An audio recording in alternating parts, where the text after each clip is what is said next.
Hi, welcome to Sherin's kitchen. இன்றைக்கி நம்ம ஷெரின்ஸ் கிச்சனில் அம்மா குல்ஃபி செய்ய போகிறாங்க. வெயிலாக வெளியில் ரொம்ப அதிகமாக இருக்குது, அதனால குல்ஃபி செஞ்சு சாப்பிட்டா நல்லா இருக்குமே அப்படின்னு சொல்லிட்டு அம்மாவை குல்ஃபி செய்ய சொல்லியிருக்கோம். இப்போது குல்ஃபியை அம்மா எப்படி செய்கிறாங்க அப்படின்னு சொல்லிட்டு வாங்க பார்க்கலாம். குல்ஃபி பண்ணுறதுக்கு பால் எடுத்திருக்கேன். நான் 3/4 லிட்டர் பால் ஊற்றுறேன். குல்ஃபி பண்ணுறதுக்கு 3/4 லிட்டர் பால் எடுத்திருக்கேன். அது தண்ணி எதுவுமே ஊற்றலை, தண்ணி ஊற்றாமல் காய வச்சுருக்கேன். கொதிக்க ஆரம்பிக்கிற வரைக்கும் ஹை ஃப்ளேம்லேயே இருக்கட்டும். கொதிச்சதுக்கப்புறம் அடுப்பை சிம்மில் வச்சு விட்ருங்க. அது காய்ஞ்சி பாதி அளவுக்கு பால் வரணும். பால் நல்லா காய்ஞ்சி வற்றி 3/4 லிட்டர் பால் பாதி அளவுக்கு வரணும். அது வரைக்கும் நம்ம பாலை காய்ச்சிக்கலாம்.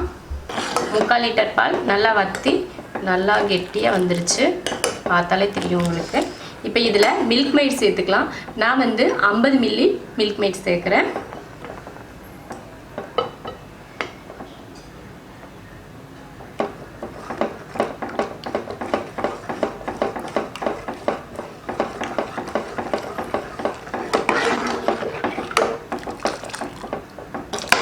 அவ்வளோதான். மில்க் மெய்ட் போட்டு இதையும் கொஞ்சம் நேரம் ஒரு 2-3 நிமிஷத்துக்கு நல்லா கலந்து விடலாம். அப்போ தான் அந்த மில்க் மெய்டு பால் எல்லாம் ஒன்றா கலந்துக்கும். பாலில் நம்ம மில்க் மெய்ட் சேர்த்ததுமே லைட்டாக எல்லோ கலராக மாறி இருக்குது.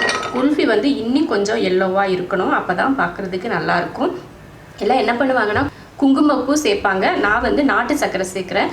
எதுக்காகனா நான் இந்த குல்ஃபியோட கலர் மாறுறதுக்காக தான் நாட்டு சர்க்கரை சேர்க்குறேன். கொஞ்சம் நாட்டு சர்க்கரை, அந்த கலர் கொஞ்சம் மஞ்சளாக மாறிடும். உங்ககிட்ட குங்குமப்பூ இருந்துச்சுன்னா கொஞ்சம் பாலில் கலந்து இதில் சேர்த்துக்கோங்க.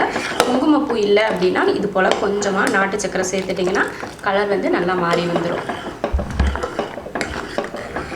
மில்க் மெய்டு கலந்து அப்புறமா நாட்டு சர்க்கரை கொஞ்சம் கலந்து ஒரு 2 நிமிஷம் 3 நிமிஷம் நல்லா கலந்து கொதிக்க வச்சுட்டு இறக்கிக்கிற ஸ்டேஜ் வந்துடுச்சு. இப்போ கொஞ்சமாக ஏலக்காய் தூள் சேர்த்துக்கலாம்.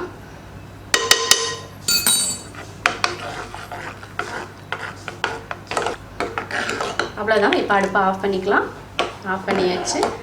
நல்லா ஆறட்டும். அதுக்கப்புறமா நம்ம குல்ஃபி மூடில் ஊற்றிக்கலாம்.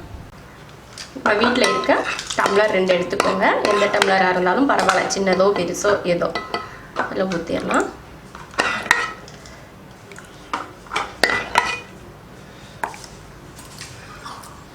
இது உள்ள நம்ம கொஞ்சம் பனக்கல்கண்டு சேர்த்துக்கலாம்.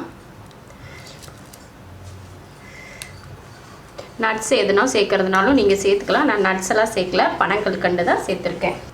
இது போல் ஒரு பிளாஸ்டிக் கவர் வச்சு மூடிக்கோங்க. இதுக்கு போட்டு பிளாஸ்டிக் கவர் எதுனா இருந்துச்சுன்னா அதை போட்டு மேலே ரப்பர் பேண்ட் போட்டு சுற்றிட்டிங்கன்னா நல்லா டைட்டாக இருக்கும்.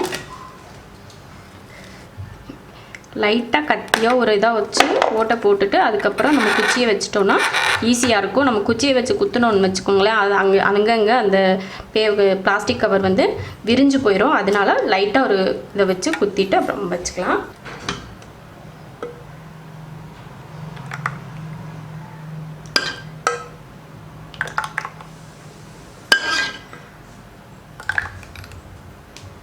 அடுத்து இதுலேயும் மூடிடலாம்.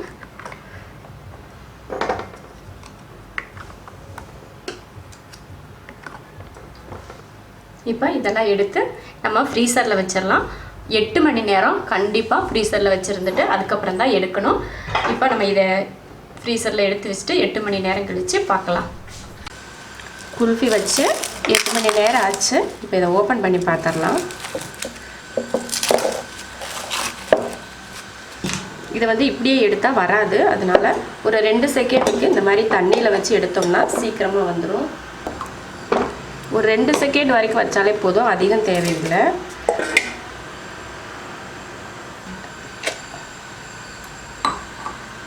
பாருங்க எவ்வளோ சூப்பராக குல்ஃபி வந்திருக்கு.